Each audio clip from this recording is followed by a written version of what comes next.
Bienvenue à Chronique en Rose. Ici, nous célébrons la force, la résilience et le courage des femmes.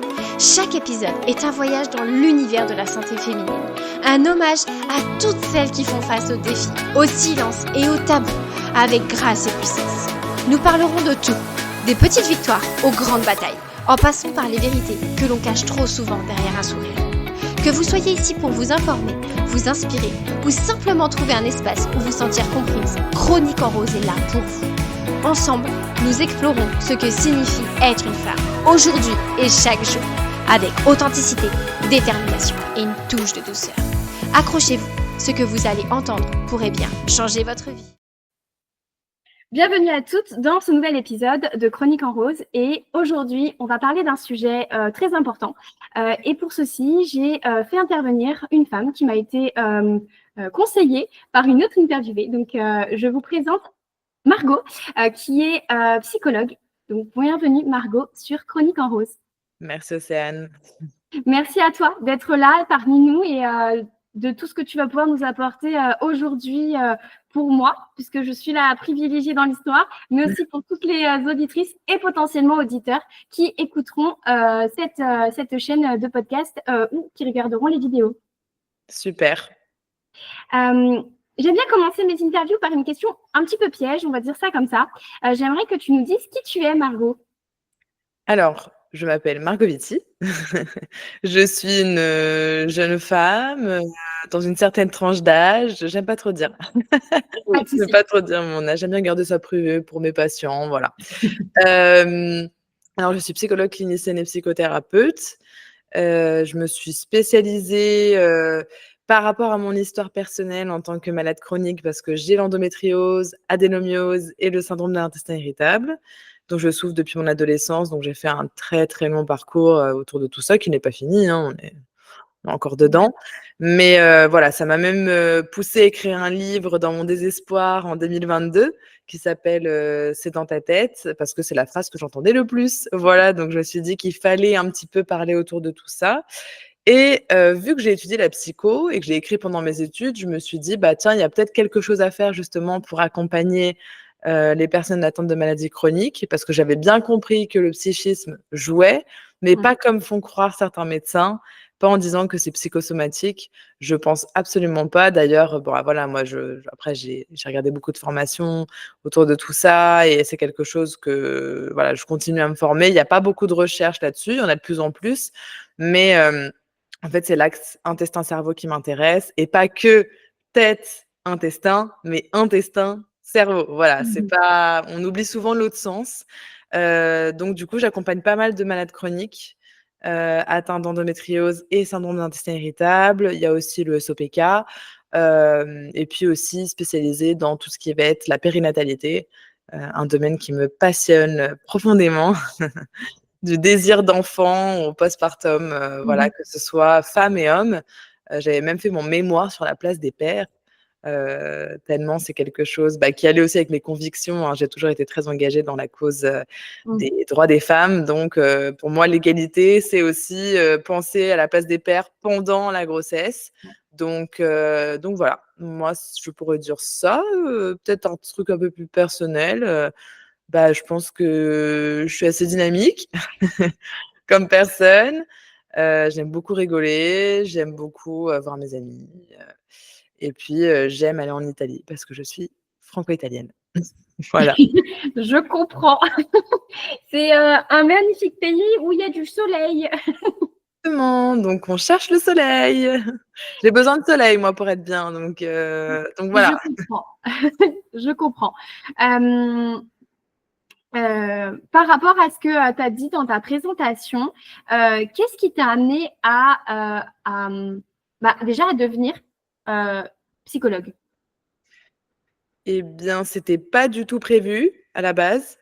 Moi, j'ai fait des études, au lycée, j'étais en économie sociale, donc vraiment pas dans le domaine. La sociologie m'intéressait, mais en fait, parce que j'aimais bien étudier le comportement humain, mais je savais pas encore. Moi, j'ai toujours voulu être maîtresse, instit, c'était un truc que ma grand-mère a été maîtresse, pas maîtresse, plutôt instit, parce que c'était à la fac, mais prof, du coup. Bon, il y a trop de termes, mais bon, bref. Elle a enseigné pendant longtemps et elle m'a toujours dit de faire un métier, qui te passionne, qui fait que le matin tu te lèves. C'est vrai que, bah, autour de moi, j'ai pas vu beaucoup de gens passionnés par leur métier Mmh. dans ma famille et je savais que c'était quelque chose pour moi d'essentiel, pour avoir une vie qui me convient, que je voulais pas rentrer chez moi en étant, complètement dépitée par mon job et donc j'ai beaucoup pensé à ça très jeune et pour moi, à la base, c'était l'enseignement et puis en grandissant, je me suis dit que ouais, non, m'occuper de plein d'enfants en même temps, c'était plus trop mon truc. Du coup, je me suis retrouvée un peu perdue en terminale et je suis allée voir une conseillère d'orientation avec qui on a pas mal parlé et j'ai passé un test où sortait beaucoup, bah, social, dans le social, psychologue, ou voilà, professionnel de santé, on va dire en général. La médecine, non, pas trop, hein, pas trop mon truc, mais psychologue, ça m'a vachement tilté, un peu comme si c'était logique, en fait, Mmh. pour moi de l'être. J'ai toujours été la copine qui écoutait tout le monde, j'ai toujours été, très empathique, sensible, enfin voilà, je sais de qui j'ai hérité quoi, tu vois? Et en fait, ça m'a rappelé une phrase que m'avait dit une psychologue quand j'étais bah, ado, j'avais 14 ans, j'avais été suivie déjà une première fois et elle m'avait dit que je ferais une très bonne psy. Donc quand la conseillère d'orientation m'a dit ça, j'ai eu le flash de la phrase, tu vois, de la psy et je me suis dit: «Bah, c'est que c'est ma destinée» et je suis très contente aujourd'hui dans ce métier. Et Donc voilà. ben, bravo à toi. Bravo à toi de t'être cherché, de t'être trouvé et de faire quelque chose qui te plaît aujourd'hui.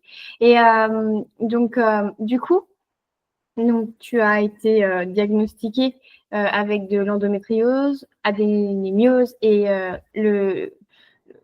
SI, merci, le SII, c'est plus simple pour moi. c'est ça. Euh, Comment, pour toi, ça s'est passé? Est-ce que ça a été comme pour la plupart des femmes, donc dans 95% des cas, le parcours du combattant?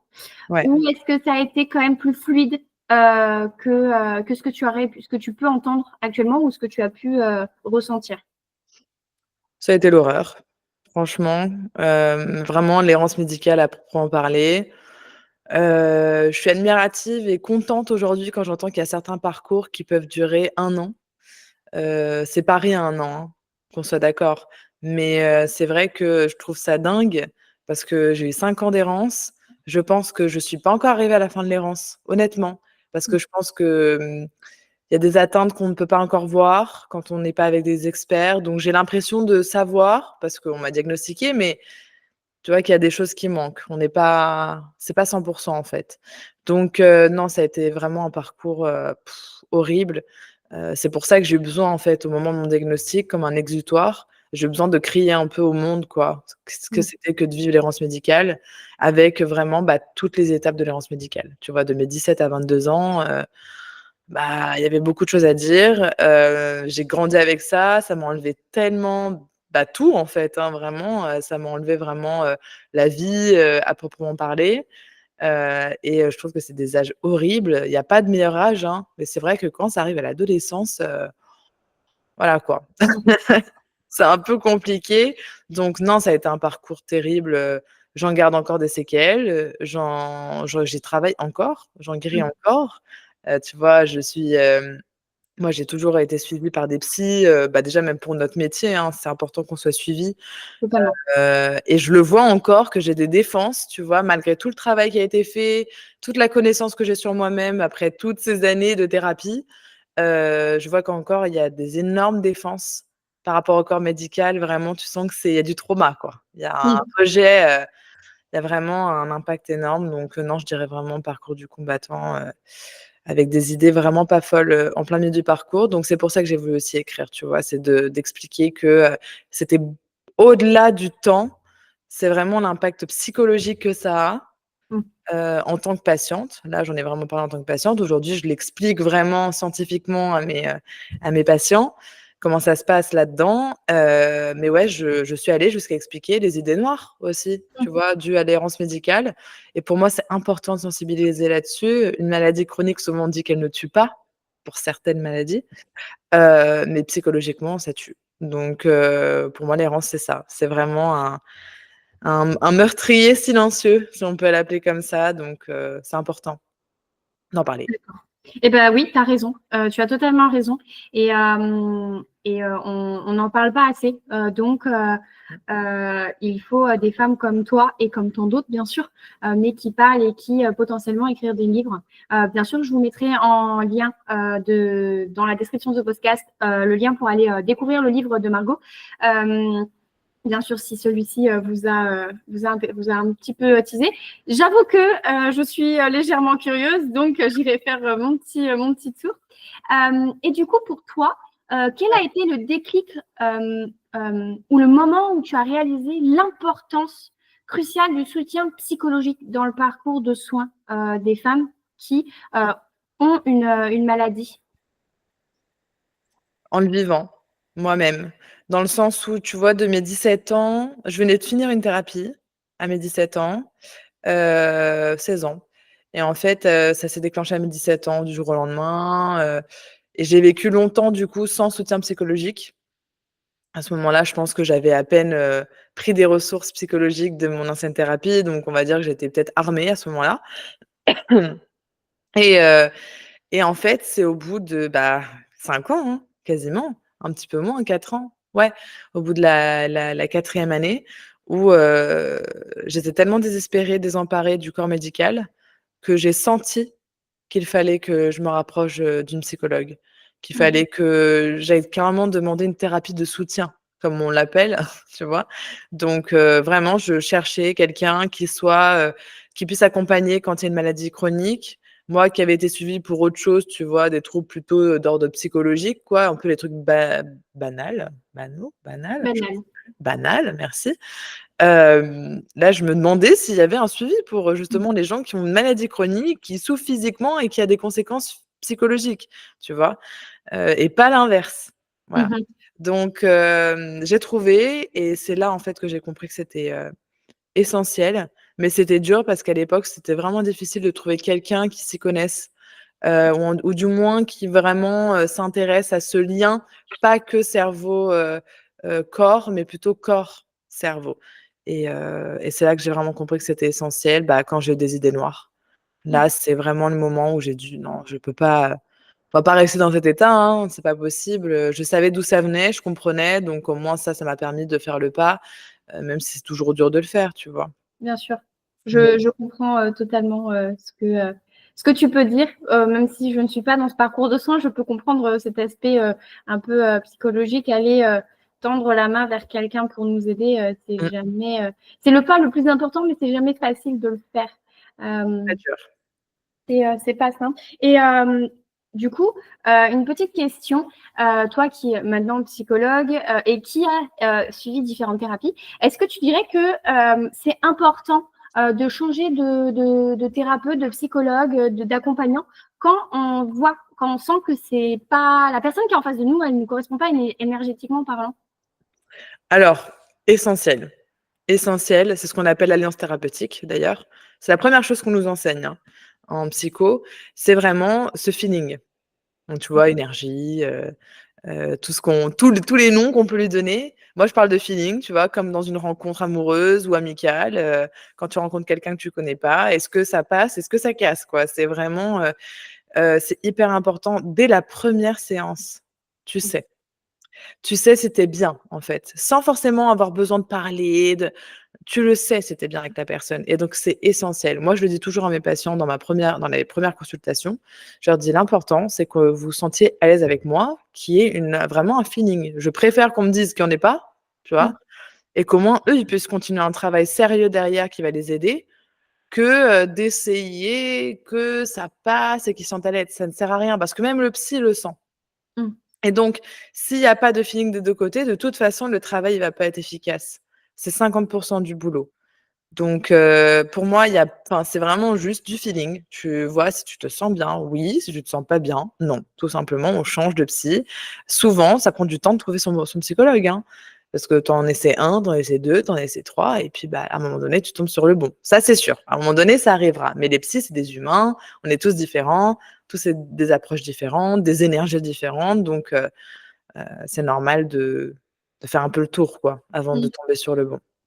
Je vois ce que tu veux dire, mais voilà, je voulais que ça sorte aussi de la bouche d'une professionnelle, puisque on a beau le dire et parfois c'est pas autant conscientisé dans les esprits des personnes. Ouais. Et pour moi, c'était quelque chose d'important puisque moi aussi, je suis suivie avec une psy par mon travail personnel et professionnel. Mmh. Et Mmh. je l'ai vu après, donc c'est ma deuxième, et je l'ai vu en fait tout de suite. Je me suis dit oui, là, il y a une différence. Là, je me sens à l'aise, donc je comprends ce que Complètement, tu peux expliquer. complètement et c'est pas une question de compétence, tu vois? C'est ce que j'essaie d'expliquer, c'est, des feelings. Feeling, ça Exact, a rien à voir avec, aptitude, compétence, totalement. c'est comme ça. On C'est est plein, exactement c'est ça. exprès. Et est-ce que tu pourrais nous expliquer en quoi le vécu psychologique d'une femme atteinte d'une maladie comme l'endométriose, le cancer, le SOPK ou d'autres pathologies féminines est différent de celui d'autres patients? Alors, bah, le corps est impacté, donc on a, dans le corps, il y a beaucoup de choses qui se passent. On a le système digestif qui est notre deuxième cerveau, Mmh. donc plein de neurones, plein de messages transmis, enfin bref, il y a tout un monde, en dessous, on se rend pas compte, mais dans la lymphe, dans tout, on a notre système nerveux qui est là aussi et notre système nerveux, c'est vraiment notre base de tout. En Ouais, fait, avant d'aller à la tête, il y a vraiment tout ce qui se passe en dessous avec tout ce que je viens de dire. Donc, quand on regarde un patient qui n'a pas de maladie chronique, donc pas de douleur physique chronique, bah, c'est comme si cette zone-là, en fait, elle était pas souffrante à la base. Donc il y a un peu ce point en moins, si je peux dire, d'accord? ouais, Quand c'est quelqu'un qui a une maladie chronique, c'est un poids qui est déjà là présent et vu qu'il y a des neurones, vu qu'il y a tout quasiment le même fonctionnement, en fait, cérébral et bah, forcément, si ça va pas là, ça impacte psychologiquement parce que ça communique constamment dans les 2 sens et sauf que le ventre, c'est vraiment la base des bases des bases. Il y a un super reportage sur Netflix qui parle justement au centre du ventre où on explique bien, en fait, enfin, c'est des grands chercheurs un peu du monde entier qui expliquent à quel point cette zone-là, elle va définir si on va être bien psychologiquement ou pas, en fait. Si on va pas bien dans notre ventre, si on va pas bien dans notre corps, on n'ira pas bien psychologiquement. Tu vois? d'accord. Donc, c'est pour ça que quelqu'un qui a une maladie chronique, il souffre, il souffre, il souffre, ce qui demande beaucoup d'énergie, ce qui Mmh. demande, beaucoup de puisement dans les ressources, ce qui demande aussi, comment dire? Bah, c'est comme vivre avec un sac à dos sur le dos avec plein de poids. Donc en Mmh. fait, c'est un handicap déjà plus lourd, donc le corps est en souffrance et quand le corps est en souffrance, on peut pas aller bien en haut. Donc forcément, il y a un impact psychologique. C'est direct, en fait. Les 2 sont vraiment comme ça, et du coup, c'est ça qui explique, en fait, on va dire, ce poids en plus physique qui va venir impacter, envoyer des messages négatifs au cerveau en lui disant que ça va pas et donc ça ne va pas et donc risque plus important de dépression, risque plus important de troubles anxieux. Ouais, donc tous les risques en fait, voilà, de troubles psychiques, on va dire, qu'on entend le plus, Mmh. bah, c'est un terrain, en fait, c'est un facteur de risque important pour avoir ce type de troubles, psychologiques. OK, d'accord. Très intéressant, ce que tu viens, de nous parler. Et du coup, selon toi, quels sont les principaux défis émotionnels et mentaux, que peuvent rencontrer les femmes lorsqu'elles sont confrontées à des maladies chroniques ou sévères? Alors défis émotionnels ou mentaux? Qu'est-ce que tu entends par là? Hem, Est-ce que, ça peut être un peu des thèmes, comme, bah, la peur, la dépression, la perte Mmh. de soi? Mmh. Oui, OK. Alors, bah, il y a beaucoup de peur. Ouais. Il y a beaucoup d'angoisse anticipatrice, voilà. Mmh. En fait, il y a beaucoup d'anticipation. Chez les patients malades chroniques, moi, ce que je vois beaucoup, c'est de l'anticipation. C'est OK. du coup de l'anticipation, donc de l'angoisse du monde extérieur. On reste plutôt chez soi parce qu'en fait, l'extérieur fait peur, parce qu'en fait, à l'extérieur, on se dit que notre corps, on peut pas le contrôler. Donc, il y a une perte, en fait, de contrôle chez les personnes, et c'est une illusion, hein, au début, Mmh. hein. C'est vraiment au début quand on perd un peu tout ça, on comprend plus ce qui se passe, on ne sait pas ce qui se passe dans son corps, on n'a pas de diagnostic, c'est vraiment ça. La perte de contrôle, c'est le corps qui dirige. D'accord. Modo, ça, c'est l'idée. Donc cette perte de contrôle, cette, comment dire? Oui, cette sensation de devoir tout anticiper, de devoir, tu vois, reprendre le contrôle, en fait, ça met beaucoup d'angoisse. L'angoisse, elle arrive, l'anxiété comme dans le film Vice Versa, qui est très bien expliqué d'ailleurs. Elle arrive, elle est là pour protéger le corps. Donc Mmh. elle dit: «OK, il y a un problème, on va pas bien. Donc je vais te faire tous les scénarios possibles, inimaginables, mais les pires». Mmh. Pas les bons, tu vois? Pas le fait que ça peut bien se passer, que tu peux sortir avec tes amis, que peut-être tu auras pas de crise à ce moment-là. Non, non, non. C'est tu vas sortir, tu vas, risquer, tu vas avoir une crise. Mmh. Donc, on reste à la maison. Et OK. donc ça, c'est un défi pour moi qui est hyper important. C'est ce que je travaille avec les patients. C'est vraiment comment on va venir faire comprendre au corps et au cerveau qu'on est en sécurité, Mmh. en fait. Et que ce n'est pas une perte de contrôle, c'est juste qu'il faut se connecter à ce corps. Et Mmh. que quand on est malade chronique, les premiers réflexes, c'est: «Je vais contre la maladie. Je lutte contre». Plus Mmh. on lutte, plus ça augmente, plus ça se divise et plus là, c'est le bordel. Alors que plus on accepte, et ça veut pas dire se résigner, c'est Mmh. ça aussi qui est compliqué, ça c'est un gros défi psychologique pour les malades chroniques, d'accepter la maladie sans se dire qu'en faisant ça, on baisse les bras. Pas du tout, ça n'a rien à voir. C'est justement accepter pour mieux vivre avec, pour mieux trouver des solutions et peut-être en guérir dans certains cas. Bon, hem et bah, pour moi, ça, c'est le secret, tu vois? Mais le truc, c'est que c'est un cheminement complètement différent d'une personne à l'autre. Donc ça demande des défis complètement différents d'un patient à l'autre et donc c'est pour ça que c'est autant complexe, en fait, la psychologie autour des maladies chroniques, tu vois? Mmh. Donc c'est Je plein, vois. plein, plein de défis. Plein de défis. La lutte aussi, avec, bah, la dépression Mmh. qui est souvent, qui est souvent là, bien présente, mais c'est comment se rendre compte qu'en fait, elle fluctue en fonction des crises aussi. De se Mmh. rendre compte que ce n'est pas la même chose qu'une dépression à proprement parler, on va dire, dans un autre contexte, tu vois? Sans douleur chronique, un peu la dépression, on dit caractérisée, qui est la dépression de base, tu vois? Dont tout le monde parle Mmh. dans la société, mais qu'on peut avoir un état dépressif qui va fluctuer avec justement les douleurs, non-douleurs et ça, c'est un peu particulier comme situation. Mmh. Tu vois? C'est comme les gens qui souffrent comment ça s'appelle? Du trouble dysphorique prémenstruel. OK. Voilà, qui est un trouble qui arrive chez certaines femmes au moment des SPM, qui ont des énormes idées suicidaires et des énormes états dépressifs qu'à ce moment-là et quand c'est fini, ça va mieux. Mais tu Mmh. vois, c'est un truc particulier, c'est un trouble psychiatrique, quoi. Mmh. Qui peut se traiter, qui peut être aidé en tout cas par certains Oui. traitements. Mais pour dire que voilà, tout fluctue en fonction de ce qui se passe dans notre corps, en fonction de notre environnement dans lequel on vit, en fonction de notre mode de vie. Est-ce qu'on a une activité physique? Est-ce qu'on mange bien? Et cetera, et cetera. Est-ce qu'on est bien entouré? Mmh. Est-ce qu'on a réglé des problématiques du passé? Et cetera, et cetera, et cetera, et cetera. Je vois très bien, ce que tu, parles ici. Et c'est sûr que, comme tu dis, accepter, ce n'est pas baisser les bras, mais ça peut être parfois une très grande étape à passer, mais se dire aussi que, le reste va être mieux après, Exact. on aura la possibilité d'avoir cet esprit d'ouverture, de se dire: «OK, maintenant que j'ai accepté, je vais moins résister, donc ça va moins persister, donc je vais pouvoir aussi trouver des solutions», tester des choses aussi, puisque, Mmh. Mmh c'est mh. aussi important de tester des choses. Il y a des choses qui peut-être te conviennent à toi et qui potentiellement ne conviennent absolument pas à certaines de tes patientes. Complètement, complètement. C'est très important, voilà, de passer par cette étape et après, de Et puis tu sais, c'est pour ça, bon après il y a aussi, toute la posture du psychologue, hein. On a des règles, hein, déontologiques, moi avec mes patients, je ne parle pas, de mes symptômes, mmh, tu vois? Mes patients savent que je suis atteinte de maladie chronique, donc ils savent que je comprends. mmh, Voilà et ça, on va dire que c'est un plus, voilà. oui, Mais je parle pas de mes symptômes avec eux. Ils peuvent avoir toutes ces informations de toute façon parce que j'ai écrit un livre, donc à un moment donné, il y a tout ce qu'il faut dedans s'il faut.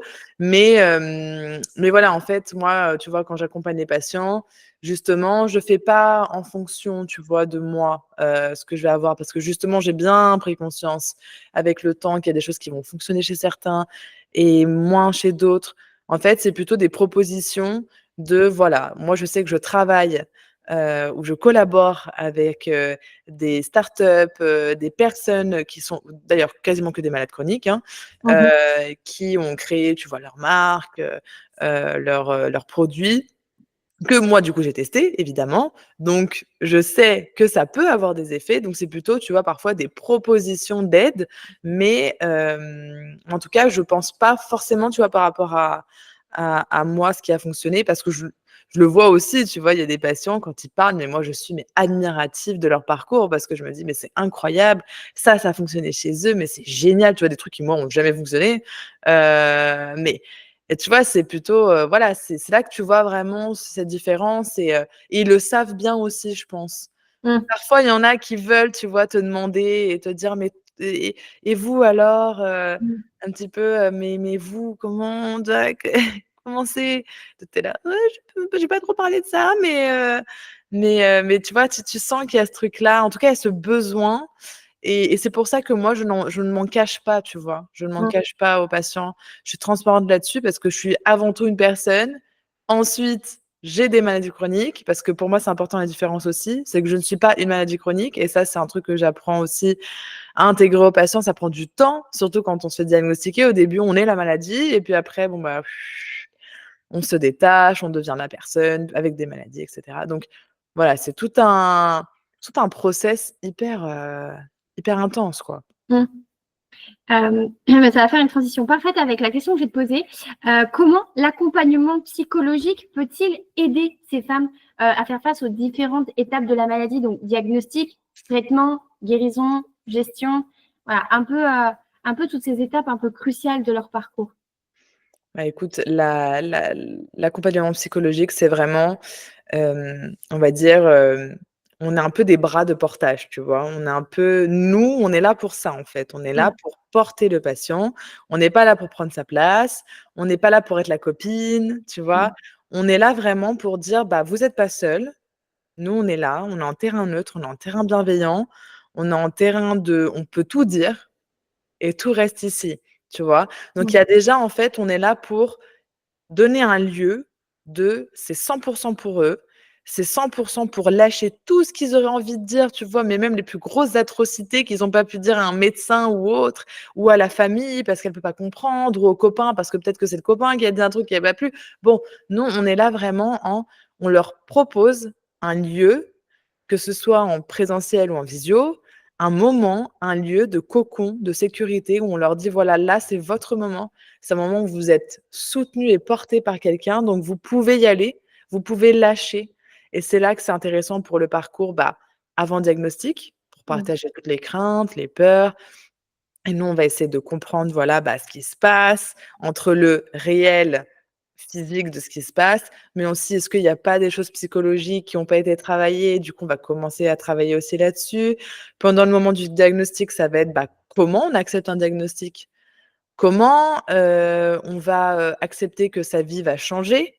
Parce qu'en général, la vie, elle a déjà changé avant, mais le Mmh. diagnostic, il y a un truc symbolique qui se passe, donc c'est que nous, on est là pour accompagner ça, pour leur faire comprendre qu'ils ne sont pas seuls dans ce moment-là, que c'est un moment de tournant dans leur vie, mais que c'est pas la fin Mmh. aussi. C'est ça qui arrive souvent avec le diagnostic, c'est: «Mais je peux pas, je peux pas vivre avec ça» et en Mmh. fait, nous, on essaye de pousser un peu plus loin à ça, d'ouvrir, en fait, tous les champs auxquels ils n'ont pas accès parce que soit il y a trop de fatigue, trop de, tristesse, trop de colère, trop de plein de choses et du coup, on voit pas plus loin, tu vois? Oui.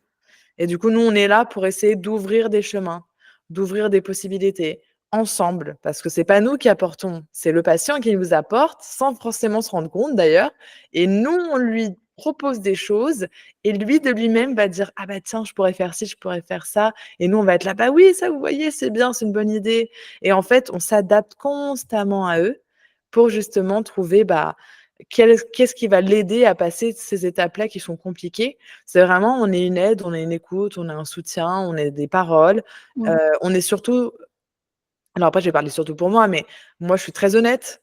Je suis assez directe aussi avec mes patients, tu vois? J'aime bien que, voilà, leur dire vraiment ce qu'il en est factuellement, et de dire, voilà, comment on peut avancer, qu'est-ce qu'on peut mettre en place. Voilà, ça va dépendre de tous les psys, tu vois? Chacun va Mmh. avoir sa façon de faire. Moi, c'est vrai que je suis quelqu'un, qui va y aller, qui va être dynamique, qui va dire: «Bah, voilà, moi je pense à ci, je pense à ça, qu'est-ce que vous en pensez? Est-ce que vous êtes d'accord? Est-ce que ça vous en met une bonne hypothèse?» Et du coup, ça les fait réfléchir et du coup, hop, hop, hop, on avance. En fait, ils sont maîtres de leur thérapie, tu vois? Mmh. Et c'est ça le but normalement, hein, d'un psychologue, hein, c'est permettre, aux patients d'être maîtres de sa thérapie et d'avancer. Parce que nous, si on donnait toutes les solutions dans ces moments-là de vie qui sont difficiles, le patient il fait rien du coup et du coup il crée pas ses ressources, tu vois? Oui. Et en fait, le but, c'est qu'après une thérapie, le patient, il ressorte avec ses ressources Mmh. et qu'il soit solide avec ses nouvelles fondations pour continuer son parcours de l'après, tu vois? Mmh. Donc je trouve que l'accompagnement, il change. Tu vois? Entre pas de diagnostic, le diagnostic, l'après, comment on accepte, comment on adapte et puis après, on a des super surprises de personnes où c'est assez incroyable quoi, Mmh. de voir des gens qui ont réussi à trouver leur routine, leur rythme et ça va. Voilà et ça va. Parfois, c'était des nœuds psychologiques qu'il fallait défaire. Parfois, c'était un ensemble de nœuds psychologiques et de choses physiques à régler. Parfois, c'est que physique et du coup, nous, on fait du soutien. Mmh. Donc là, c'est un peu plus, particulier, mais tu vois, il y a plein de possibilités.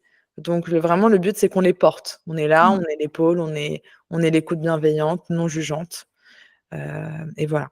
D'accord. Je vois un peu, ce que tu dis. Et du coup, en tant que psychologue, comment tu abordes le cas, où, les femmes se sentent isolées, incomprises par leur entourage? Moi, je rappelle que je suis là, Mmh mh. évidemment dans la limite, hein, du possible, hein. Je peux pas, je faut garder le cadre, hein, on n'est pas amis. C'est très dur ces moments-là. Moi, je t'avoue que c'est les patients, où c'est, pour moi le plus sensible. Parce qu'évidemment, l'instinct humain, en tout cas le mien, aimerait faire beaucoup, tu vois? Mmh. Aimerait faire beaucoup, aimerait être là, aimerait machin, mais factuellement, je peux pas, tu vois? J'ai plein de patients, on peut pas faire ça pour tout le monde et puis c'est pas éthique, tout simplement. Heu, donc dans ces moments-là, en fait, on va puiser, hein. On va puiser, on va creuser, OK, mais s'il y a pas d'amis, s'il y a pas de chéri, s'il y a pas de famille, comment on peut essayer de trouver des d'autres soutiens? On peut aller dans des groupes de parole, là, ça permet de créer du lien, tu vois? Et les groupes de Mmh. parole, souvent, c'est assez accessible. On peut aller parfois dans des rencontres, café. On peut aller, auprès de alors, les groupes sur, les réseaux, je suis moyennement, ça dépend lesquels, tu vois? Mais c'est vrai que parfois ça peut devenir très négatif, en fait, tu vois? Mmh Moi, mh. ça m'est déjà arrivé de voir des patients qui se sont complètement, jetés dans des groupes qui étaient, mais terribles pour leur santé mentale et qui allaient mieux en sortant de tout ça. Mais quand même, on peut trouver des belles ressources là-dessus, tu vois? Mmh. Moi, s'il y a ce genre d'approche-là, je propose toujours à mes patients de me montrer les choses comme ça, moi je regarde, tu vois? En tout cas, de les accompagner vers quelque chose au mieux. Oui. Si je peux conseiller un groupe de parole, je conseille un groupe de parole, il peut y avoir des assos, il peut y avoir, des centres spécialisés qui peuvent accueillir aussi. Donc voilà, mais quand on creuse, on trouve toujours une petite ressource quelque part, on trouve toujours quelqu'un, tu vois? Peut-être à laquelle la personne n'avait pas pensé en premier, mais en fait, c'est quelqu'un avec qui peut-être elle est pas aussi proche qu'elle ne le pense, mais c'est quelqu'un en qui elle a beaucoup confiance, tu vois? Donc ça permet aussi de s'efforcer doucement mais sûrement à son rythme, peut-être de s'ouvrir un peu plus à une relation qu'elle connaissait même déjà Mmh. et de la développer et c'est génial. Donc il y a plein de petites possibilités, tu vois? On accompagne, on Mmh. propose, tu vois? Un peu comme des enfants qui apprennent à marcher, tu vois? Et c'est pas du tout pour les diminuer, hein, c'est Non. vraiment juste l'image de, nous on est là, on les tient et on dit: «Allez, on essaye». On Oui. essaye et puis si ça fonctionne pas, on est là. On en parle, c'est pas grave, on trouvera une autre solution, en fait. Mmh. Il y a jamais zéro, zéro, zéro solution. Ouais. Vraiment. Il faut se creuser les méninges, il y a jamais zéro solution.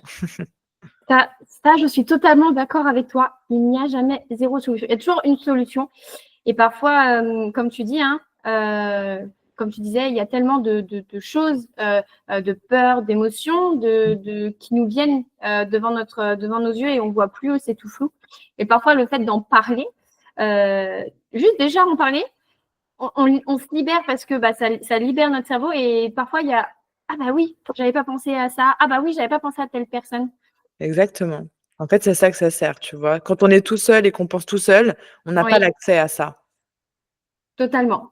Et et du coup, quelle technique ou approche thérapeutique tu utilises spécifiquement pour aider les femmes à développer de la résilience face à la maladie? mmh Bah, écoute, moi, j'ai pas de technique particulière. Mon approche, elle est intégrative, c'est-à-dire que pour moi, ce qui va être important, c'est vraiment tout ce qui est autour du patient.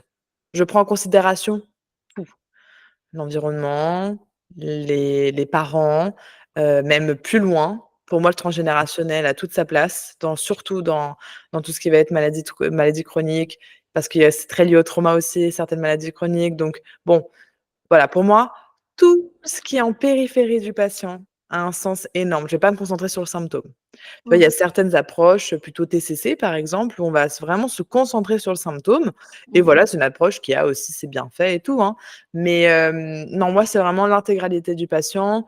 J'ai été passionnée par le développement, la psychologie du développement. C'est quelque chose que j'utilise énormément dans ma pratique et c'est quelque chose qui porte ses fruits. Donc pour moi, en tout cas dans la pratique que je fais aujourd'hui, avec les patients que je fais, tu vois, dans les contextes et cetera, surtout dans les maladies chroniques et la périnatalité, ouais, toutes ces choses-là, tu vois, le développement et vraiment bien regarder tout ce qu'il y a autour du patient, pour moi, c'est essentiel et c'est ça qui, pour moi, nous fait énormément avancer, tu vois, Mmh. avec les patients et à leur permettre de mieux se connaître. Pour moi, c'est ça Mmh. le but, c'est qu'ils se connaissent, mais tellement bien à la fin, qu'ils puissent savoir: «Bah, tiens, je réagis comme ça parce que, ah tiens, là, j'ai une crise. Ah, mais c'est vrai que j'ai été extrêmement vexée hier parce que machin m'a dit ça et que ça m'évoque ça de mon enfance. Ah OK, d'accord». Donc, tu vois, d'avoir un peu la main dessus et plus être dans le mais pourquoi? Mais je comprends pas, mais la panique et tout, tu vois? C'est un peu, Mmh. c'est un petit exemple sur, plein d'autres, tu vois? Bien Mais sûr. mais du coup, ouais, non, j'ai pas de technique particulière. Je m'écoute énormément en Mmh. tant que thérapeute, vraiment et ça, c'est grâce j'ai une superviseuse qui est géniale, et qui m'a très vite dit: «Mais en fait, écoute-toi», tu vois? Parce que c'est bien les techniques, hein, il y en a beaucoup, les formations coûtent très cher, hein, donc moi, de toute façon, je ne me prône absolument pas, sur certaines choses où je ne me suis pas formée, mais c'est vrai que je vais utiliser des outils très simples, en fait, très basiques, tu vois? Mmh. Comme l'écriture, comme, la relaxation, comme, qu'est-ce que j'utilise moi?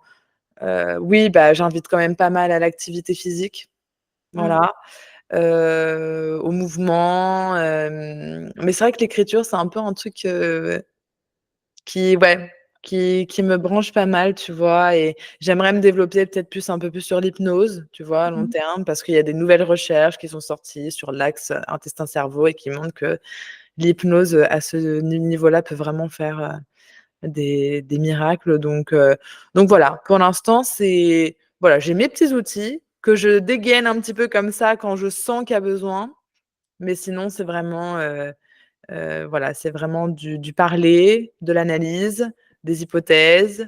On explore ensemble, on se creuse quoi, vraiment, c'est une enquête donc Mmh. Je vois très bien ce que tu veux dire et je trouve que c'est un enfin, en tout cas pour moi, je trouve que c'est une super chose que tu mets en place avec tes patients puisque c'est vrai que, on est un tout en fait. On est notre passé, on est notre présent, on est notre futur, on a notre environnement, il y a la lignée familiale, il y a le transgénérationnel, il y a ce qu'on vit actuellement, les défis qu'on supporte, puis potentiellement la maladie qui vient aussi, se mettre par-dessus tout et donc c'est sûr qu'il faut prendre, la personne qui est en face avec son une énorme valise, sa grande malle là qui vient et pouvoir travailler sur la totalité et pas que sur le symptôme comme tu pouvais exactement en parler il y a quelques instants. et pour moi, je vois pas comment on peut faire autrement, tu vois? Vraiment. J'ai beaucoup de mal à comprendre que quelqu'un puisse régler une problématique sur quelqu'un sans, savoir ce qui se passe autour. Tu vois? Regarde les médecins, ils demandent toujours les antécédents. Bon, Mmh. physiques, mais bon, il manque d'autres antécédents. Oui, Mais ouais, mais c'est essentiel, c'est c'est déjà pas mal. Mais je suis totalement d'accord avec toi. Et du coup, comment la maladie, elle affecte les relations personnelles, euh, familiales, et quel rôle l'accompagnement psychologique joue-t-il pour justement aider à maintenir ou reconstruire ces relations? Bah, écoute, en fait, les maladies, ce qu'elles amènent, c'est surtout beaucoup de solitude, de sentiments de solitude, parce qu'on peut pas me comprendre, parce que ma famille me dit que c'est rien, parce que mon chéri me dit que, bah, si, on va quand même le faire. Voilà, donc il y en a pas mal des exemples. Alors, ça, c'est un sujet qu'on aborde vite aussi, sur le fait de soit choisir son entourage déjà de un, c'est important.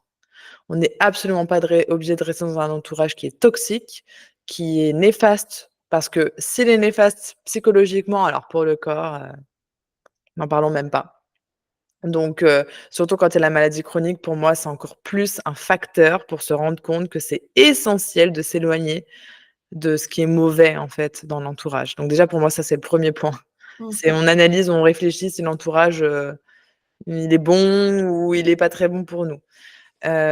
Après, parfois, c'est tout simplement des incompréhensions, des manques d'informations. Donc pour moi, c'est important que les patients, parce que souvent l'entourage ne le fait pas tout seul et c'est bien dommage, mais que les patients peut-être invitent l'entourage aussi à s'informer de leur Mm. côté, que, les patients proposent aussi à l'entourage de les accompagner au rendez-vous Mm. pour qu'ils entendent aussi.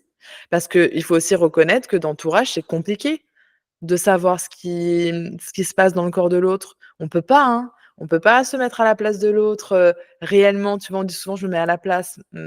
C'est pas vraiment vrai, en fait. On peut être empathique, mais on pourra jamais savoir ce que ça fait que de vivre avec telle maladie, si on l'a pas et puis même si on l'a, c'est différent. Donc ça, c'est très compliqué de faire comprendre parce que les patients sont souvent dans un premier temps pris de rage parce qu'ils se sentent incompris Mm. par le personnel médical et du coup, ça se met sur la famille, quoi, tu vois? Si elle est pas, toxique, hein.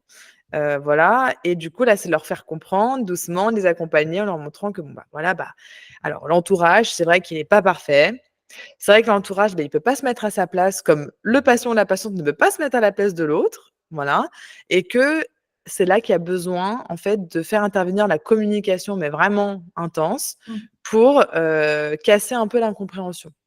Mm. Voilà, on a le droit de communiquer en se disant: «Je ne comprends pas, je ne pourrai jamais savoir ce qui se passe dans ton corps, mais je suis là», en Mm. fait et l'entourage, il est là pour soutenir, pas pour prendre la douleur, pas pour, comment dire? La porter, cette douleur, mais plutôt pour être un soutien Mm. et donc c'est tout un travail intense grâce à l'accompagnement psychologique pour comprendre où est-ce que c'est le juste milieu Mm. entre demander à son entourage d'être soutenant, sans leur donner la charge parce que, bah, forcément, quand tu es trop de fatigue et tout, on peut avoir tendance à avoir envie de donner la charge, ce qui est normal et naturel.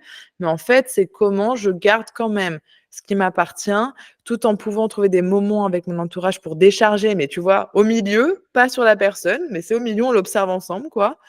Hem Et justement permettre en communiquant de dire: «Bah, voilà, voilà ce qui se passe dans mon corps, voilà comment je me sens, voilà, ce dont j'ai besoin». Souvent, en fait, on oublie de demander ce dont on a besoin, ce qui peut aider tellement d'entourage aussi, parce que l'entourage se sent souvent impuissant Mm. et c'est ça aussi qui crée des dynamiques un peu conflictuelles. C'est que le patient se sent incompris et l'entourage se sent impuissant. Donc les 2 ils se regardent plus, en fait. Mm. Ils sont démunis. Et donc quand on met de la communication, bah, l'incompréhension, elle part un petit peu, l'impuissance, elle part un petit peu parce qu'à partir du moment où le patient, par exemple, parce qu'il y a plein d'autres façons, mais à partir du moment où le patient exprime un besoin, bah, en fait, j'aurais besoin que tu m'accompagnes à mes rendez-vous médicaux, ça me déchargerait d'une certaine charge et comme ça, je me sentirais moins seule. Ah bah, l'entourage dit: «Bah, OK», tu vois? Si c'est un bon entourage, «OK, pas de problème» et là, bah, il y en a un qui sent utile et l'autre qui sent soutenu. Donc tu vois, c'est des choses qu'il faut, en fait, remanier. Parce que quand il y a une maladie, ça vient tout chambouler. Même Mm. s'il y avait une bonne communication, même s'il y avait une bonne entente familiale, bah, parfois ça vient vraiment tout chambouler. Parfois, ça vient mettre en avant aussi, des relations potentiellement toxiques. Mmh. Ça vient faire le tri aussi dans l'entourage quand on tombe malade. Donc c'est un bouleversement qui a besoin d'être accompagné. À Oui. mon avis, psychologiquement, c'est vraiment, important, quoi. Mmh, je vois. Je vois très bien et du coup, tu as parlé, voilà, du fait que, exprimer ses besoins, c'est important. Ça me fait penser, est-ce qu'il y a une différence entre les besoins psychologiques, des femmes qui vivent, une pathologie physique par rapport à celles ayant, par exemple, des troubles hormonaux ou liés à la santé mentale? Pour moi, peu importe la situation, les besoins sont tous différents, Mmh, tu vois? Un exemple, moi, ce qui me revient le plus dans mes consultations, ça va être plutôt sur l'affectif, tu vois? Tu connais, il y a plein de langages de l'amour et c'est là, ça se voit, dans les besoins. Moi, je ouais. propose à mes patients, je leur dis: «De quoi vous avez besoin dans ce moment-là, quand vous êtes en crise?» par exemple. Que ce soit une crise, physique, type digestive ou endométriose, que ce soit une crise, une décharge pendant une dépression, un Mmh, effondrement. Voilà, dans ces moments-là, en fait, de quoi vous avez besoin? Et en fait, en fonction des langages d'amour de chacune ou chacun, il va y avoir des besoins différents. Ah mmh, moi, en fait, là, j'ai besoin qu'on me parle pas, mais qu'on me fasse un câlin. Ah moi, j'ai besoin, qu'on me parle, mais qu'on me touche pas. mmh, Ah moi, j'ai besoin de m'isoler, pendant, allez, un petit temps et après, qu'on vienne peut-être me demander comment ça va. mmh, Tu vois? Moi, je fais juste attention au gros isolement, tu vois? Quand c'est trop d'isolement, là, c'est une autre problématique et on le traite. Mais, voilà, c'est quel besoin en fait, ça leur oblige à réfléchir. Quel besoin moi j'ai? Qu'est-ce que j'ai besoin? Quel est mon réconfort? mmh, Comment on peut me réconforter? Parce que c'est du réconfort au final. mmh, À part réconforter, l'entourage, à ce moment-là, peut pas faire grand-chose, tu vois? mmh. Donc c'est au patient de savoir qu'est-ce qui va le réconforter parce que l'entourage, en général, ne peut pas le deviner non plus. Et donc ça oblige aussi à communiquer là-dessus. Donc heu, donc voilà, pour moi, c'est essentiel. Je vois. Très bien et du coup, quels conseils tu pourrais donner, aux femmes, récemment diagnostiquées ou qui sont, diagnostiquées depuis un plus ou moins longtemps, pour justement aborder ces sujets, de d'exprimer ses besoins, d'exprimer, aussi, voilà, là, j'ai un peu de mal avec ce que tu as dit ou j'ai un peu de mal avec ce que tu as fait. Voilà, comment communiquer sainement? Alors, déjà se poser avec soi-même, je dirais dans un premier temps, réfléchir à qu'est-ce qui m'appartient à moi, d'abord, parce que souvent on rejette, ce qui nous appartient comme colère sur l'autre, Mmh, quand on est énervé, quand on est fatigué le soir, quand on rentre du travail et qu'on engueule, le chéri ou la chérie en disant: «Eh, tu pas fait ci, tu pas fait ça». À peine rentré, en général, c'est qu'on est saoulé de notre journée. C'est notre colère, c'est à nous.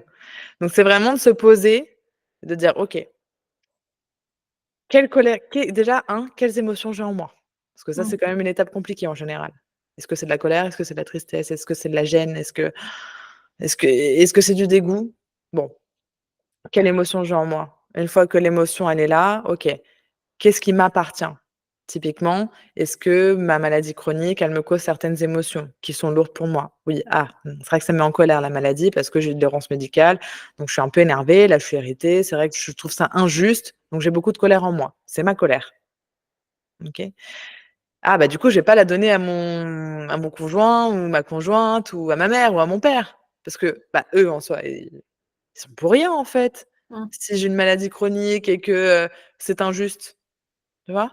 Donc à partir de là, c'est une fois que c'est clair dans la tête et qu'imaginons parce que parfois donc il y a de la colère qui nous appartient parce que c'est la maladie qui nous fatigue ou autre, heu et parfois, par contre, OK, je me sens en colère par rapport à ça, mais par contre, je ressens de la tristesse et ça, c'est parce que machin m'a dit ça mmh, et ça, c'est pas OK pour moi, en fait et là, par contre, OK, la colère, c'est un sujet, ça m'appartient, mais par contre, je peux exprimer que je suis triste à l'autre. Je peux aussi exprimer aux gens: «Aujourd'hui, je me sens en colère», sans donner la colère, tu vois? mmh, On a le droit de dire: «Je me sens triste, je me sens en colère, je me sens gênée, je me sens dégoûtée», sans dire à l'autre: «Tu me dégoûtes, tu me mets en colère», parce que l'autre en soi n'a rien fait. Mais mmh, si l'autre a fait quelque chose, c'est de poser les choses sur la table en disant: Voilà, moi je suis triste parce que, à tel moment tu as dit ça, sur le coup j'ai pas su, quoi dire parce que c'était trop compliqué pour moi. Je veux que tu saches que ce genre de choses-là, pour moi, c'est pas OK Mmh. et que je ne peux pas entendre ça et de voir avec l'autre si l'autre est prêt aussi à cet échange-là. Mmh Parce que mh. ça dépend de 2 personnes, hein, un échange, hein. En général, si c'est quelqu'un de plutôt sain devant, ça devrait bien se passer. Il peut y avoir un peu des maladresses, parce qu'on Oui, n'est pas la communication, ça s'apprend, hein, c'est pas inné, hein. Ça exactement. s'apprend, hein, c'est quelque chose qu'on devrait apprendre depuis tout petit, mais la vie fait qu'à une époque, les parents prenaient moins de temps d'apprendre la communication aux enfants, parce qu'à eux, on ne leur a pas appris, parce que jusqu'à il y a très peu de temps, on n'apprenait pas aux enfants les émotions, on n'apprenait pas la gestion des émotions. Donc tout est tombé sur les générations au fur et à mesure et nous, on est la génération, on va dire, où: «Oh purée, il faut tout faire». Mmh. Oui, il faut apprendre à communiquer, il faut apprendre à reconnaître ses émotions, il faut ouf, ça prend beaucoup, donc forcément qu'il va y avoir des loupés et c'est pas grave si un jour on explose et machin, l'important c'est de le voir, de s'excuser et de revenir dessus. Ça, on a de la chance, on peut s'excuser. Oui, ça, je Voilà, suis totalement donc d'accord avec. c'est un gros exercice. C'est un gros exercice. Il y a pas de technique secrète, mais tu vois, pour moi, ça, c'est des gros points. Se centrer sur soi, réfléchir avant. Une fois qu'on a compris qu'est-ce qui appartient à qui, on s'exprime, on met de l'émotion, parce qu'on a tendance souvent à dire: «Mais tu as pas fait ci!» au lieu de dire: «Mais en fait, j'ai une grosse journée, en fait, j'aurais besoin que la cuisine soit rangée parce que ça me tend vraiment beaucoup. Est-ce que tu comprends?» C'est pas pareil. C'est 2 façons de faire et il y en a une, c'est saine et l'autre, c'est, relâchement total, qui n'amènera rien derrière. Parce que ça Mmh. va être de la guerre, de la guerre, de la guerre. «Mais toi et toi et toi?» Non. Communication non violente, Totalement, c'est totalement. l'idéal. Oui, c'est très important et comme tu dis, hein, ça s'apprend et même parfois quand il y a des loupés, bah, faut pas s'en vouloir. Faut, voilà, comme tu disais, le reconnaître, aller s'excuser. Donc, je fais appel à toutes les personnes qui sont potentiellement sont comme moi et qui ont un ego assez développé. On ne meurt pas de s'excuser. Ça demande énormément de courage et ça, on peut le dire aussi. Voilà, je m'excuse. Je sais que pour toi, c'est peut-être important, mais pour moi aussi, puisque c'est pas anodin, c'est quelque chose qui est important. Donc, je comprends totalement ce que tu peux exprimer. Exactement. Comment justement, une femme qui, bah, voilà, qui a une maladie, chronique sévère, comment elle peut sensibiliser son entourage au fait qu'elle, elle est accompagnée, psychologiquement, sans s'en sentir vulnérable et faible? Puisque aujourd'hui, le fait d'être accompagnée psychologiquement et je m'y suis fait face, hein, plusieurs personnes de ma famille ou de mon cadre amical, me dire: «Ah bah non, pour moi les psychologues, c'est, quand on a des problèmes, c'est quand on n'est pas bien psychologiquement» et donc le dire à son entourage, parfois, ça peut être vraiment, un peu compliqué, de se dire, «OK, je vais pas passer pour une faible. Est-ce que je vais pas être vulnérable? Est-ce qu'ils vont pas me prendre pour une folle?» et cetera. Bah, alors ça, il y a déjà l'entourage. Qui est l'entourage, tu vois? Parce qu'il y en a malheureusement, on pourra tout dire, tout essayer de faire comprendre, mais s'ils sont, comment dire? Fermés sur l'idée, ils seront fermés sur l'idée. Donc ça, c'est déjà aussi d'accepter que, hem, tout le monde n'essaiera pas en tout cas de comprendre.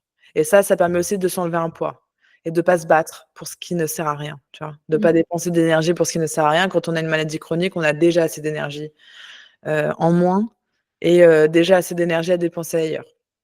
Mmh. Déjà, ça, c'est première chose. Pour en parler, pour moi, bah, il faut y aller vraiment, directement, en fait. Je suis suivie par un psychologue.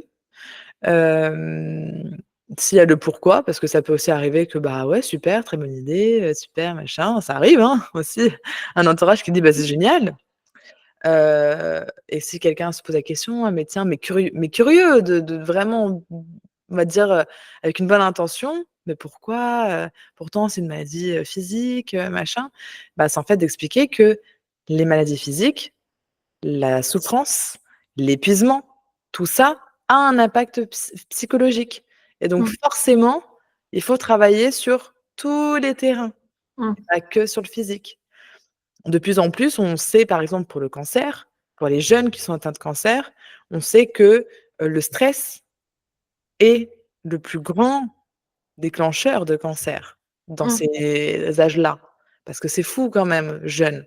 On se dit: «Mais c'est dingue!» mais en fait, malheureusement, bah oui, le mode de vie est super, au niveau alimentaire, au niveau sportif, au niveau machin, mais la santé mentale, elle est où? Mmh. Et donc, c'est vraiment parfois de faire des exemples comme ça aussi, d'expliquer: «Bah tiens, aujourd'hui, on sait de plus en plus que» donc en fait, c'est vrai que ça paraît logique quand on y pense, évidemment. On ne traite pas qu'un corps, on a un corps et une âme, on a un corps et un cerveau. Donc à un moment donné, c'est important de travailler sur les 2 parce que les Mmh. 2, eux, ils sont comme ça, hein. Donc forcément, il y a vraiment cette forme de faire comprendre qu'il y a une logique, en fait, à tout ça et puis de ne pas prendre 30 ans à se justifier. Il y a pas besoin. On le sait, en fait, c'est ça le plus important. C'est ça, totalement. Je suis totalement d'accord avec toi. Hem, Selon toi, en tant que psychologue, Mmh. qu'est-ce que pourrait faire la société ou pardon, le système médical pour mieux intégrer l'accompagnement psychologique dans la prise en charge des maladies féminines? Donc le système de santé, tu dis? Mmh. Le remboursement?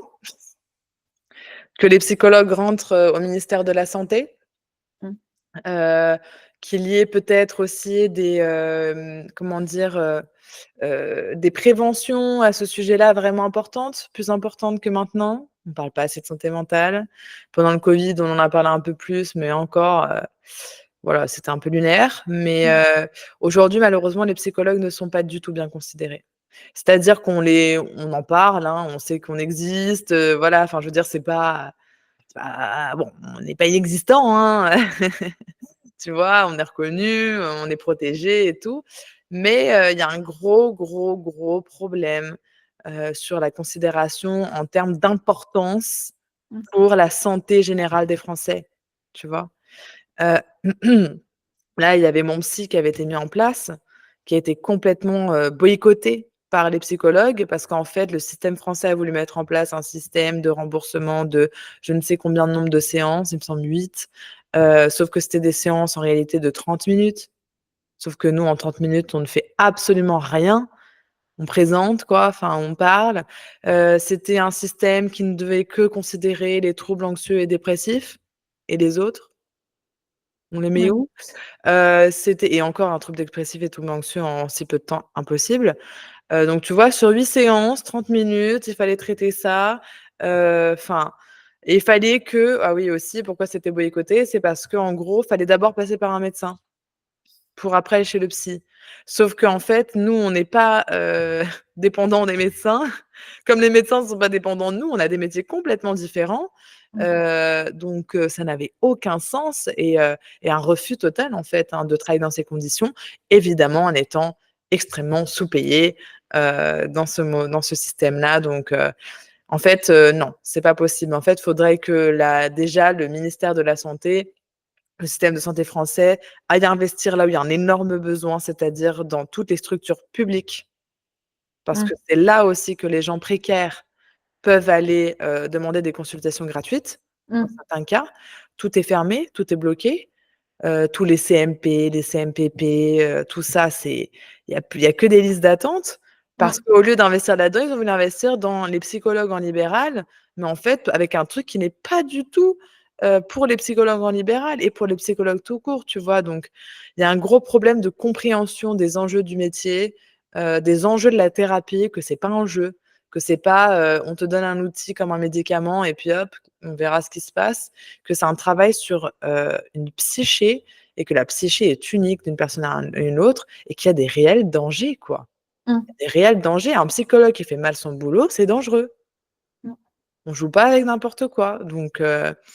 Donc ouais, il y a un gros manque de considération malheureusement mais l'idéal, bah, ce serait que ce soit remboursé comme une consultation de médecin, que peut-être qu'il y a un dépassement d'honoraires parce qu'évidemment, bah, comme pour tous les médecins qui louent tu vois, des cabinets, ça coûte très, très cher. Donc c'est normal que, bah, il y ait un rajout parce que ça suffirait pas. Mais en tout cas, qu'il y ait une bonne partie, tu vois, qui soit remboursée, pour donner plus d'accès, pour que ça devienne quelque chose de normal, qu'on aille chez le psychologue comme on va chez le médecin, tu vois? Mmh. Enfin, pour moi, c'est des choses, ouais, qui devraient être faites, quoi. Donc Donc voilà, malheureusement, ça dépend pas de nous. Nous, la volonté est là. On n'est pas du tout à dire: «Non, non» à tout. Non, non, non. Nous, on sait, en fait, mais malheureusement, on ne nous écoute pas. Donc bah, pour l'instant, on fait ce qu'on peut. On fait des tarifs étudiants, on fait Mmh, ce qu'on peut, tu vois? Mais on peut pas faire tout, quoi. je comprends. Je vois totalement et plus on en parlera et plus ça remontera, hein, et plus les choses bougeront. En tout cas, on l'espère beaucoup. Oui. Hem, Quel message, aimerais-tu transmettre à toutes ces femmes qui luttent avec leur corps et leur esprit, contre une maladie et qui peuvent se sentir totalement impuissantes? Bah, de un que je les comprends profondément, que c'est, je trouve un combat au quotidien. Hem, mais je pense que le plus important par rapport à ça, c'est d'être bienveillante envers soi-même, d'être bienveillante envers son corps. Ça, c'est très compliqué. De comprendre que son corps, il est bien fait, même s'il a, des maladies chroniques. Oui, c'est pas juste. Oui, pourquoi c'est là? Malheureusement, parfois c'est clair, parfois on sait pas trop, mais en fait, notre corps, à la base, il est là pour nous protéger et parfois, bah, ça fonctionne pas super bien. Il y a des erreurs dans tout ça. On n'est pas parfait comme corps, on n'est pas programmé de façon exceptionnelle, mais on a un corps incroyable qui sait ce qu'il fait. Et c'est dur de l'entendre en tant que malade chronique. Vraiment, je le dis avec tout mon cœur parce que je le sais et en tant que malade chronique, je sais que c'est dur de l'entendre, mais notre corps est vraiment bien fait. S'il y a certaines choses, c'est que, bah, elles devaient être là, en fait, à un moment donné et que malheureusement, en fait, on n'a pas la main sur tout et qu'il y a plein de choses qui se font quand on n'est même pas encore né, dans le ventre de notre maman et que voilà, en fait, on n'est pas en tout cas, on n'a aucune faute là-dessus Mmh, et qu'à partir du moment où c'est là, c'est de se dire: «Mon corps, à la base, me veut du bien», donc être bienveillant avec, l'écouter et ça, c'est pour moi la meilleure chose à comprendre, c'est écouter son corps parce que c'est mieux que d'écouter, tous les milliers de médecins qui auront des avis différents. En fait, personne n'est dans le corps de la personne et moi, c'est ce que je répète tout le temps aux patients, c'est vous l'expert de vous-même. mmh, Donc de s'écouter, de se faire confiance, de suivre son intuition quand on sent qu'il y a des choses, voilà, où faut peut-être aller plus loin, faut peut-être voilà, donc d'écouter tout ça, et à un moment donné aussi d'accepter qu'il faut plus lutter. C'est mmh, pas une lutte. La lutte, c'est fatigant. Faut pas lutter avec notre corps, faut prendre la main de notre corps et dire: «OK, on n'est pas très d'accord en ce moment, j'aime pas ce que tu me fais, mais on va trouver des solutions pour soulager tout ça. On va pas être d'accord tous les jours, hein, comme un meilleur ami, hein, on n'est pas d'accord tout le temps, mais on va faire en sorte que ça fonctionne au mieux en étant moins dans la lutte, plus dans l'écoute, plus dans le respect, plus dans la bienveillance et en se faisant accompagner». Pour moi, ça, c'est vraiment le plus important. mmh. Bah, merci beaucoup, pour, ce message. On arrive sur la fin de l'interview, donc je tenais beaucoup à te remercier Margot pour, ton temps, ton dynamisme, ce petit rayon de soleil, que tu nous offres, avec, ton visage, avec ton sourire. Et puis surtout, te remercier pour tous nos auditrices, potentiellement nos auditeurs, pour tout ce que tu viens de nous partager, parce que c'est un sujet très important. Et comme tu disais, on n'en parle pas assez. Le ministère de la Santé ne prend pas assez en compte le fait que l'accompagnement psychologique est très important. Donc, qu'on soit avec une maladie chronique ou sévère ou qu'on soit simplement dans le besoin de parler. Et donc, aller chez le médecin, aller chez un psychologue comme on va chez un médecin, ça devrait être normal. Ça devrait Exactement. pas être le parcours du combattant, devoir arrêter au bout d'une demi-heure, alors que c'est vrai qu'au bout d'une demi-heure, vraiment, je sais que mes séances, elles durent 1 heure, quoi. Pas moins d'1 heure, c'est pas possible. Mais du coup, je vois très bien. Donc, merci beaucoup pour tout ça. Je vais laisser Margot clôturer l'épisode. Et en attendant, moi, je vous retrouve dans un prochain épisode de Chronique en Rose. Et je vous remercie toutes pour votre écoute et vos partages. Et puis, évidemment, je remercie également les messieurs qui seront parmi nous. Margot, je te laisse la parole. Bah, merci à toi déjà, Océane. Parce que c'est génial d'avoir fait, ce projet pour octobre et de mettre en avant toutes les maladies chroniques des femmes. Je pense qu'il y a vraiment besoin d'en parler et je suis contente de faire partie de ça aussi. Et moi, si j'avais juste un mot à dire, c'est vraiment, s'écouter, se faire confiance et accueillir ce qui nous arrive, plus comme, on va dire, un nouveau parcours à affronter d'une certaine façon, mais en étant bienveillant, en étant bien entouré, vraiment. Et puis, de pas hésiter à aller, toquer à la porte de certains professionnels de santé, des Mmh. psychologues, par exemple. Vraiment, je pense qu'il y a pas meilleur cadeau. Plus jeune on le fait, mieux c'est pour l'avenir. Je pense qu'une thérapie, par exemple, c'est vraiment un cadeau qu'on s'offre, un investissement en tout cas pour une vie. Donc voilà, je conclurai, avec ça et le fait que ce n'est pas dans la tête. Exactement. À bientôt Margot. À bientôt.